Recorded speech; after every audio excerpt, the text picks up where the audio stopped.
नमस्कार मित्रांनो, स्वागत आहे आपल्या सह्याद्री कट्ट्यामध्ये। तर आपली आजची घटना नगर जिल्ह्यामध्ये घडलेली आहे। पूर्ण नगर जिल्हा हादरून टाकणारी ही घटना आहे। कारण एक श्रीलंपन माणूस अतिशय घाणेरडे प्रकार करतो, त्याला सर्वजण मिळून त्याची हत्या करतात अतिशय वेगळ्या प्रकारे। तेच बघायचं आपल्याला। रकेल तिची मुलगी मावस बहिणीलाही भोगले, कामांध गोरखने जीव गमावून कर्माचे फळ भोगले। अहमदनगर जिल्ह्याच्या संगमनेर तालुक्यातील घटना आहे। लोहारे येथील मूळ रहिवासी असलेला गोरख बर्डे हा 50शी ओलांडलेला श्रीलंपन माणूस तुम्ही कदाचित बघितलाही नसेल। कुटुंबात पत्नी 3 मुले असतानाही त्याची नजर नेहमी बाई शोधण्यासाठी भिरभिरत असे। इतरांसारखे कुटुंब असतानाही मोठी मुलगी असलेल्या रकेलीच्या नादाला तो लागला। रकेलीच्या आधीच्या नवऱ्यापासून झालेल्या मुलीलाही त्याने सोडले नाही। रकेलीच्या शेजारीच राहणाऱ्या तिच्या मावस बहिणीलाही त्याने जाळ्यात ओढले। संबंधित नातेवाईकांनी समजावून सांगूनही गोरखच्या अंगातला मंद किडा काही जात नव्हता। अखेर त्यांनी त्याला नग्न करून त्याच्या त्या भागाला चटकी देऊन त्याला पेटवून दिला। अशा या गोरख बर्डेची खास स्टोरी आपल्याला आज बघायची आहे। संगमनेर तालुक्यातील लोहारे येथील रहिवासी असलेला गोरख उर्फ गोरक्षनाथ दशरथ बर्डे वय 43 हा त्याची वडिलोपार्जित शेती करून त्याचा उदरनिर्वाह करत असे। त्याला पत्नी अलका आणि 3 मुले होती। गोरखच्या चपला त्याच्या मुलांना आता येत होत्या। मुलं चांगली मोठी झाली होती, मात्र त्याच्या रंडीबाजपणा जराही कमी होत नव्हता। चंचल मनाच्या गोरखने मन काही शेतीत रमेना, काही जोडीदाराबरोबर जाऊन तो सेंट्रिंग कामे शिकला होता। स्वतंत्रपणे तो कामे घेऊ लागला। सुमारे 12 वर्षापूर्वी सेंट्रिंगची कामे करत असताना त्याची ओळख पुणे जिल्ह्यातील जुन्नर तालुक्यातील आणे गावाजवळील पेमदरा येथील शोभा काळे हिच्याशी झाली। गोरखने तिला जाळ्यात ओढले। पती सुखापासून वंचित असलेली शोभा त्याच्या जाळ्यात सापडली। त्याने गोड बोलून तिच्याशी अनैतिक संबंध निर्माण केली। तीही त्याला भरली होती, त्यामुळे तो म्हणेल तशी ती वागू लागली। त्याने तिचा पुरेपूर उपभोग घेतला। आता तो शोभाकडेच राहू लागला। गोरखपासून शोभाला प्रियंका आणि दीपक ही 2 मुले झाली। गोरख बर्डे आता पेमदऱ्यालाच राहू लागला। पेमदरा हा एक ठिकाण, त्या ठिकाणी तो राहू लागला। अधूनमधून तो आपल्या गावी लाहोर येथे जात असे। पेमदऱ्याला राहत असताना जुन्नर तालुक्यामधली अशी काही घटना घडली की वेगळीच। तसेच जवळपासच्या भागात तो सेंट्रिंगची कामे घेत असे। शोभाला त्याने आता उघडपणे रखेल म्हणूनच ठेवले होते। जनावरांना नातेगोत काही कळत नसतं, मात्र माणसातल्या गोरखसारख्या जनावरांनाही त्याचं भान नसतं। शोभाला आधीच्या नवऱ्यापासून पूजा काल्पनिक नाव ही मुलगी होती। पूजा नावाची एक मुलगी त्यांना होती। ही मुलगी सख्खी नसली तरी सावत्र का होईना गोरखची मुलगीच होती। या मुलीला मात्र त्याने मुलगी मानली नाही, उलट तो तिच्यावरही नजर ठेवून होता। हे त्या रानटी जनावराला कळत नव्हतं का? पण रंडीबाजपणाला कसले आले या गोष्टीचे भान। संधी मिळताच त्याने रखिलीच्या त्या मुलीलाही जाळ्यात ओढले। ती अजान मुलगी पसली। मग गोरखने तिच्याशी शरीरसंबंध ठेवण्यास सुरुवात केली। तिला तो कायम सोबत ठेवू लागला। तो कामावर जाताना तिलाही सोबत घेऊन जायचा। असा पापी इसम कदाचितच आपण बघितला असेल आणि आपल्याला ऐकायला मिळाला असेल। जुन्नर तालुक्यातील वडगाव केंद्रे येथील दिनेश शिवाजी पवार यांच्या घराचे काम घेतल्यानंतर गोरखची आणि दिनेशची चांगली ओळख झाली। दररोज कामावर येताना गोरख पूजाला सोबत आणत होता। हळूहळू दिनेश आणि पूजाचा संपर्क वाढत गेला। त्याचे प्रेम जुळले। पूजा आधीपासूनच जास्त वयाच्या पुरुषासोबत म्हणजे गोरखसोबत शरीरसंबंध करत होती। तिला आता दिनेशबद्दलही आकर्षण निर्माण झाले।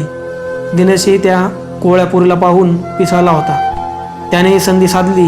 आता पूजा आणि दिशेत यांच्या शरीरसंबंध सुरू झाले आणि पुढं घटना अशी घडली की पूर्ण हे गोष्टीला वेगळं स्वरूप येणार होतं। या गोष्टीची कुणकुण पूजाचा सावत्र बाप गोरखला लागला, तसा त्याचा पारा चढला। त्याने प्रकरण घरी त्यांनी रकेल शोभाला सांगितले। गोरख मुलगी पूजेला भोगत असला तरी तो तिचा एक पती बनू शकत नव्हता याची जाणीव शोभाला होती। त्यामुळे तिने आता गोरखने पूजाचे लग्न दिनेशसोबत लावून देण्याचा निर्णय घेतला। पूजालाही कोणीतरी कुंकावाचा धनी पाहिजे होता, तो दिनेशच्या रूपाने मिळाला होता। आता पूजाचे लग्न झाले असले तरी गोरख तिला शरीरसुखासाठी बोलत असे हे दिनेशला समजले। तसा तो संतापला, पण त्याचा काही इलाज चालत नव्हता।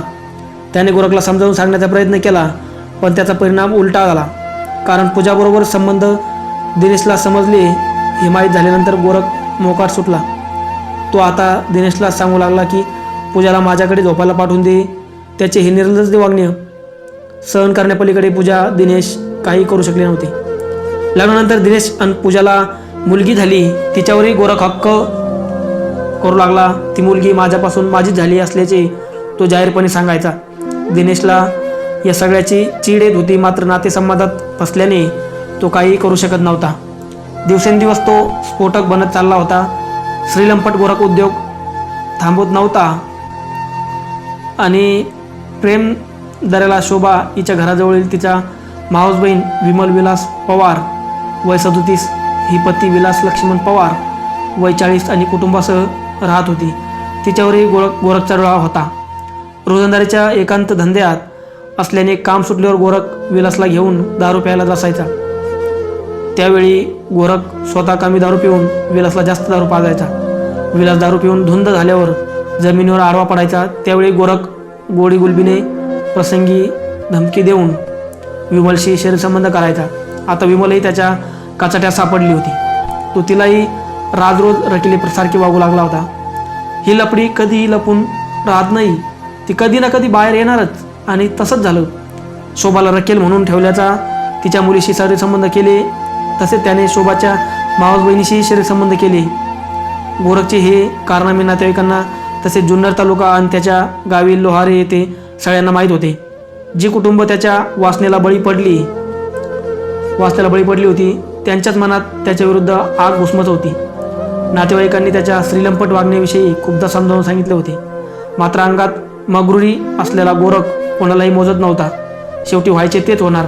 संगमनेर तालुक्यातील जांभूळवाडी शिवारात संगमनेर ते साकूर जाणाऱ्या रोडच्या पूर्व बाजूस असलेल्या लळईच्या घाटात पॉसपेटेच्या एका 35 ते 40 वर्षे वयाच्या इसमास कोणतरी जीवे ठार मारून ओळख पटू नये म्हणून ज्वलनशील पदार्थ टाकून त्यास पेटवून दिल्याची माहिती धारगाव पोलीस स्टेशनचे पोलीस निरीक्षक संतोष खेडकर यांना मिळाली. घटनेची खातरजमा करण्यासाठी पोलीस उपनिरीक्षक खेडकर, उपनिरीक्षक उमेश पतंगे, सहाय्यक फौजदार सुरेश टाकले हे असे यांचे सर्व सहकारी घटनास्थळाचा आणि मृतदेहाचा पंचनामा करण्यात तिथे पोहोचले. या दरम्यान या घटनेची माहिती पोलीस निरीक्षक खेडकर यांनी अप्पर पोलीस अधीक्षक स्वाती भोर आणि त्यांच्या सहकाऱ्यांना सोपस्कार उघडल्यानंतर मृतदेहाचे फोटो काढून मृतदेह सरकारी रुग्णालयात पोस्टमॉर्टमसाठी पाठवण्यात आला. तसेच धारगाव पोलिसांनी अज्ञात इसमाविरुद्ध गुन्हा रजिस्टर नंबर 562 याप्रमाणे त्याच्यावरती कलम 302 प्रमाणे गुन्हा दाखल करण्यात आला. धारगाव पोलिसांनी मृतदेहाचे फोटो ओळख पटवण्याकामी सोशल मीडियावर व्हायरल केले होते. कोणत्याही खुनाच्या गुन्ह्यात मयताची ओळख पटवणे ही तपासाची पहिली पायरी असते. अखेर व्हायचे तेच झाले. धारगाव पोलिसांच्या संपर्कात असलेल्या एकाने कॉन्स्टेबल सुभाष बोडके यांना एक महत्त्वाची बातमी दिली. त्यांनी सांगितले की मयताच्या डाव्या बाजूला पोटावर अपेंडिक्सचे ऑपरेशन केल्याच्या टाक्याच्या खुणा आहेत, तर त्याच्या चेहऱ्याच्या उजव्या गालावर खड्डा आहे. या इसमाला मी ओळखतो, तो गोरख बर्डे असून तो श्रीलंपट आहे. कॉन्स्टेबल सुभाष बोडके यांना ही माहिती पोलीस निरीक्षक संतोष खेडकर यांना दिली. याच दरम्यान गंभीर स्वरूपाचा गुन्हा असल्याने जिल्हा पोलीस प्रमुख राकेश ओला यांनी धारगाव पोलिसांसोबत समांतर तपास करून आरोपीचा तत्काळ शोध सुरू केला. आदेश स्थानिक गुन्हे शाखेने काढल्याने पोलीस निरीक्षक दिनेश आहेर यांच्या मार्गदर्शनाखाली त्यांची सर्व टीम सायबर सेलचे संदीप धनाड यांनी तपासाला सुरुवात केली. पोलीस पथक मयताच्या मूळ गावी लोहारे येथे गेले. त्या ठिकाणी मयताची पत्नी अलका बर्डे हिच्याकडे चौकशी केली असता दिनांक 15 डिसेंबर 2023 रोजी दुपारी गोरख बर्डेसोबत दिनेश पवार घरी आला होता. त्यांनी जेवण केले आणि ते निघून गेले. तेव्हापासून गोरख आला नसल्याचे त्यांच्या बायकोच्या सांगण्याने पोलिसांनी तपासाची चक्रे वेगाने फिरून सुरुवातीला दिनेश पवार आणि लगेचच विलास लक्ष्मण पवार व विमल पवार यांना ताब्यात घेऊन त्यांच्याकडे चौकशी केली. तेव्हा गोरख बर्डे हा समजावून सांगूनही ऐकत नव्हता. आमच्या घरच्या इज्जतीवर हात घालायचा म्हणून त्याचा खून केल्याची कबुली या सर्वांनी दिली. सावत्र पोरगी पूजावरही त्याची कायमची वाईट नजर, तिच्याशी बळजबरी, तर रकेलीची बहीण विमल हिच्यावरही वारंवार अत्याचार. त्यामुळे दिनेश पवार आणि विलास पवार जाम वैतागले होते. गोरख बर्डेला संपवायचाच असा प्लॅन त्यांनी केला होता. शुक्रवार 15 डिसेंबर 2023 रोजी विलास पवारच्या पुतण्याने लग्न संगमनेरजवळील चंदनपुरी येथे होते. दिनेश पवार आणि विलास पवार पूर्ण लक्ष गोरख बर्डेवर होतं. त्या दृष्टीने त्यांनी त्याच्यावर पाळत ठेवली होती.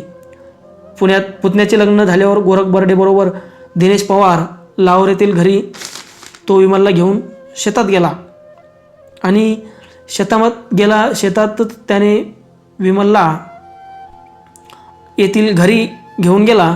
जेवण उरकून तो विलास पवारच्या पुतण्याच्या वरातीसाठी चंदनपुरीमध्ये आले. वरातीची धामधूम सुरू असताना गोरख बर्डे यांनी कोल्ड्रिंक्समध्ये दारू मिसळून विमलला पाजली. दारूच्या नशेत तो विमलला घेऊन शेतात गेला. शेतातच त्याने विमलला पूर्ण विवस्त्र केले. कामुकतेने पाचारलेल्या गोरखने तिच्याशी शरीरसंबंध केले. त्याचवेळी गोरख बर्डेच्या मागावर असलेले विलास पवार, दिनेश पवार त्या ठिकाणी आले. त्या दोघांना रंगे हात पकडले. दोघांना त्यांनी जाम पदाडून काढले. विलासने विमलला सांगितले, आता यांचा काटा काढायचा आहे. तू आली नाहीस तर तुझे तुकडे करू. घाबरलेली विमल ते सांगितले ते करायला तयार झाली. 2 मोटरसायकलवरून ते चौघेजण दिनांक 15 डिसेंबरच्या मध्यरात्री जांभूळवाडी शिवारातील संगमनेर ते साकूर जाणाऱ्या रस्त्याच्या पूर्व बाजूकडील लळईच्या घाटातील फॉरेस्टमध्ये आले. बाळासाहेब भागवत विदे यांच्या जमिनी शेजारील जागेत बेदम मारहाणीने निश्चित झालेल्या गोरख बर्डेला जमिनीवर टाकले. त्याच्या अंगावरील सर्व कपडे त्यांनी काढून घेतले. मोटरसायकलमधील पेट्रोल काढून केलेल्या जाळाने गोरख बर्डेच्या अवघड जागेला चटके दिले. स्क्रूड्रायव्हरने त्याच्या गळ्यावर वार करून बेल्टने त्याचा गळा आवळून त्याला ठार केले. तो ठार झाल्याची खात्री पटताच त्यांची ओळख पटू नये म्हणून त्याच्या अंगावरील कपडे त्याच्या शरीरावर टाकून पेट्रोलने पेटून दिले. गोरख बर्डे मेल्याची खात्री झाल्यानंतर ते तिघेजण तेथील पसार झाले. जवळच्याच गावातील एकजण घाटातून जात असताना मध्यरात्री त्या सुमारास त्याला जाळ दिसला. थंडीचे कोणीतरी शेकत असल्याचे समजून तो घरी निघून गेल्याचे पोलिसांना समजले. आरोपींनी गुन्ह्याची कबुली तत्काळ दिली. त्यांना न्यायालयात हजर केले. आता पोलीस कोठडी ठोठावली. संगमनेरचे DYSP सोमनाथ वाकचौरे यांच्या मार्गदर्शनाखाली पोलीस निरीक्षक संतोष खेडकर आणि यांची सर्व टीम ही अवरात्र मेहनत घेऊन कोणताही क्लू नसताना काही तासातच आरोपींना जेरबंद केले यांनी. त्याबद्दल सर्वांचे अभिनंदन होत आहे आणि आता पुढील तपास यांची सर्व टीम करत आहे. तर अशी गोरखला सजा दिली त्या तिघांनी. पण त्या तिघांनी हीच गोष्ट पोलीस स्टेशनला देऊन परिस्थिती थोडी हाताळायची होती. त्यांनी थोडं एक वेगळं पाऊल उचललं आणि थोडंसं ते आता आरोपी ठरले गेलेले आहेत. तर गोरखनी जे वेगवेगळे कामं केले त्याची सजा त्याला तर पूर्णपणे आता भेटलेली आहे. त्याला नग्न करून त्याचे कपडे त्याच्या अंगावर जाळून त्याला चटके देऊन स्क्रूड्रायव्हरवरून त्याच्यावर हत्या करून त्याचा जीव आता सध्या घेतलेला आहे आणि त्याचा खून झालेला आहे. अशीच ही घटना घडली. गोरखला तर गोरखचे कर्म मिळाले. त्याचे कर्माचे फळ त्याला तर भोगायला भेटलेच. पण इतरही आता घटना वाढत चालल्या. त्या घटना कुठेतरी थांबाव्या आणि त्या घडू नये यासाठी आपण या घटना अशा तुमच्यासमोर आणत असतो. कर्म हे कुठे जात नसते. कर्माचे फळे भेटते म्हणजे भेटते. थोडं लेट भेटते पण भेटते असा विषय असतो. तर मित्रांनो, भेटूया पुढच्या स्टोरीमध्ये, पुढच्या क्राईम स्टोरीमध्ये भेटूया आपण. तोपर्यंत सर्वांनी आपली काळजी घ्यायची आहे. आपल्या कुटुंबाची काळजी घ्यायची आहे आणि आपल्या चॅनलला सबस्क्राईब करायचं आहे. वेगवेगळ्या नवीन स्टोऱ्या बघण्यासाठी लाईक करा. धन्यवाद. आपण भेटूया पुढच्या स्टोरीमध्ये. तोपर्यंत काळजी घ्या.